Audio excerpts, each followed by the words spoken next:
Hey guys, Rob here with McDojoLife, and today I'm going to tell you all about the story of Sensei Leonard and the cocaine bear. Let's check it out.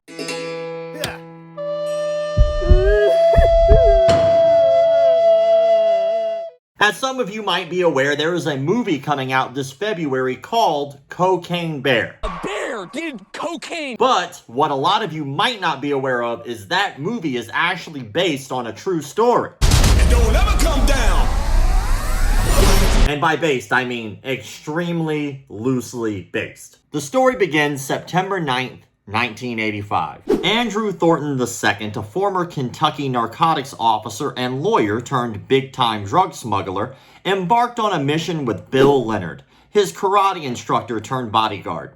The pair hopped on a Cessna 404 airplane and flew to Colombia with plans to pick up 400 kilograms of cocaine and smuggle it into the U.S. In a 1990 interview with former Knoxville News-Sentinel managing editor Tom Chester, Leonard said he knew of the smuggler's shadowy reputation, but insisted Thornton sprung the plot on him mid-flight in the rain and darkness as Thornton piloted the plane over the Bahamas.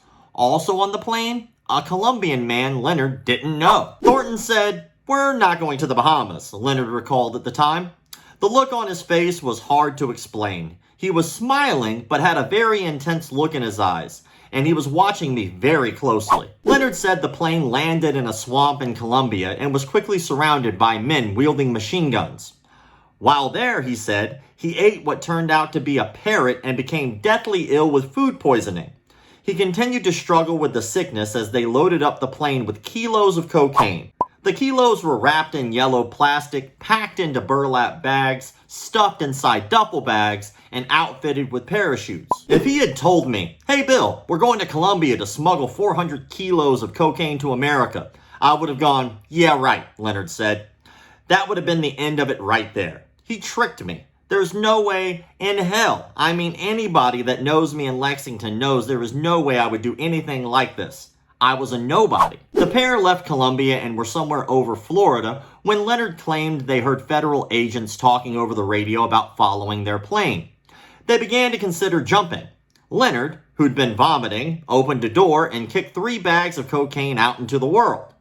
Thornton yelled in protest and the two began to argue. Right at that time, when it looks like we're going to rip each other's throats out, he just starts laughing, Leonard said. "I don't know what happened. I started laughing. The next thing I know, we're both rolling in the plane laughing with tears coming out of our eyes."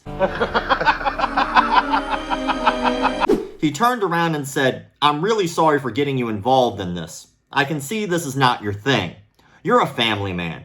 Just do what I tell you and I'll get you out." Thornton told Leonard to cut loose 3 duffel bags of cocaine from their parachute and dump them from the plane.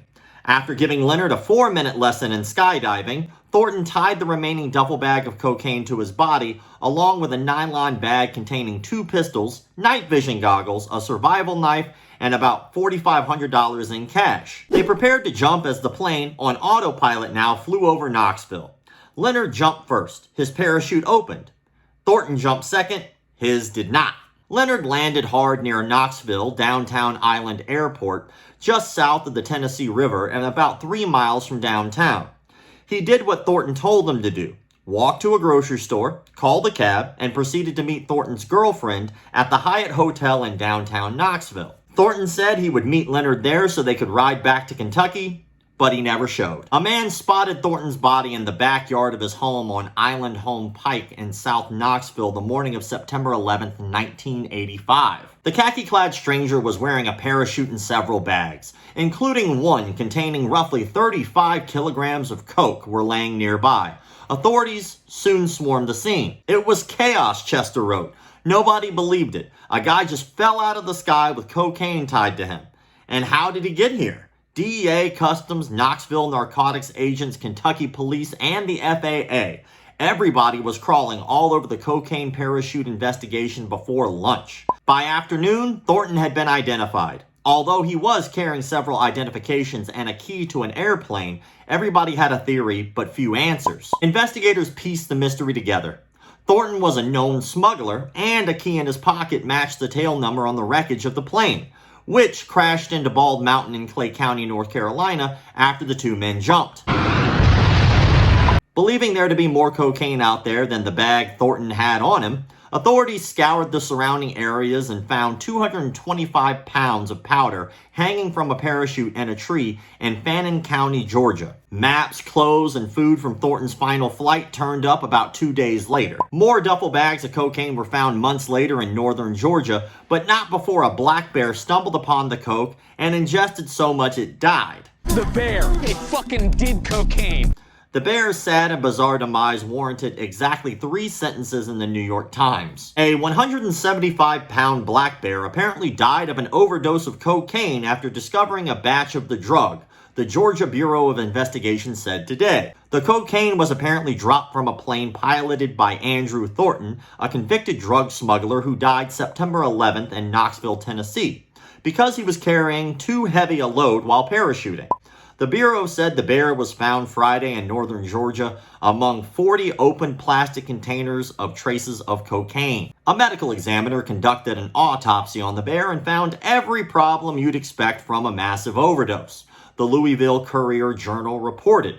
Cerebral hemorrhaging, respiratory failure, hyperrhythmia, renal failure, stroke, and heart failure. Nearly 3 decades after the bear's death, the eccentric retailer Kentucky for Kentucky sought out the bear, reached out to the Georgia Bureau of Investigation, and traced the animal's post-mortem journey. The bear was taxidermied and put on display at the Chattahoochee River National Recreation Area in Georgia.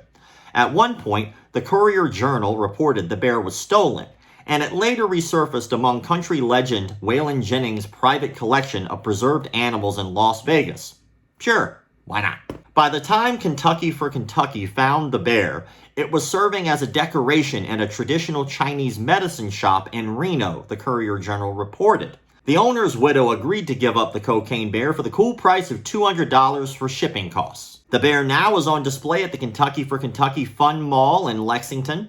The retailer sells a line of merchandise based on the bear, including t-shirts, hats, hoodies, mugs, stickers, and snow globes aptly called, you guessed it, blow globes. Well, we all know what happened to Pablo Escobar. He didn't make it. He OD'd on cocaine. But what happened to Sensei Bill Leonard? As far as I've been able to find, it seems like Sensei Bill Leonard is now known as Elder Master Bill Leonard and teaches at the Sensei Karate School in Lexington. So when I first saw the story about Cocaine Bear, I thought the fact that there was a martial arts instructor involved was hilarious and worked so well for this page. But then, after I looked into it and researched a little bit, apparently even that instructor's instructor is crazy. Here's a little nugget of cringe for you at the end of all of this. I give you Bill Leonard's instructor. Welcome back to Midday Kentucky. Joining us, we have Grandmaster Sensei. I'm going to pick up one of the leaves from this flower here.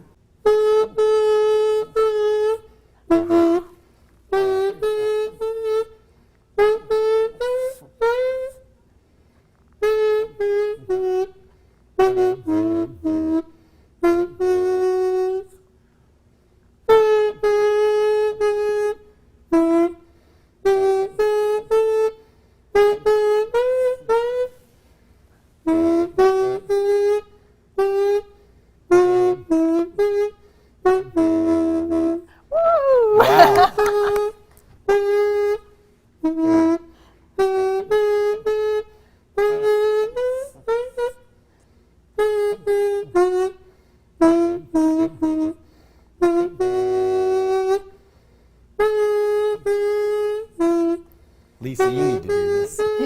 You need to be singing right now, David. Yep. Dun, dun, dun, dun, dun, dun. Oh my gosh. Well, I love it. Awesome. Great job. Great Yeah. job. And we have this information, right? Yep, we've There's got it up. information You up on can the contact screen. Grandmaster Sensei. Super cringy, but this brings us to our question of the day. What is the craziest story that you've ever heard of that involved a martial arts instructor? I know I've covered a lot of those on this page. I know they get kind of wild. The story with the cocaine bear is pretty crazy. It turned into a movie and all that good stuff. I know that we've covered other stuff on this page, but I want to know, is there a story that you've heard that involves a martial arts instructor that is absolutely bonkers? I want to hear it. Make sure in the comment section below before you leave your thoughts about this story, you answer that question. As always, thank you all for the likes, comments, shares, subscriptions, and all that other crap people online tell you to do. Keep the martial arts legit. Things just haven't been the same. Living strange since my baby joined that dojo. Joined a McDojo. Now she tries to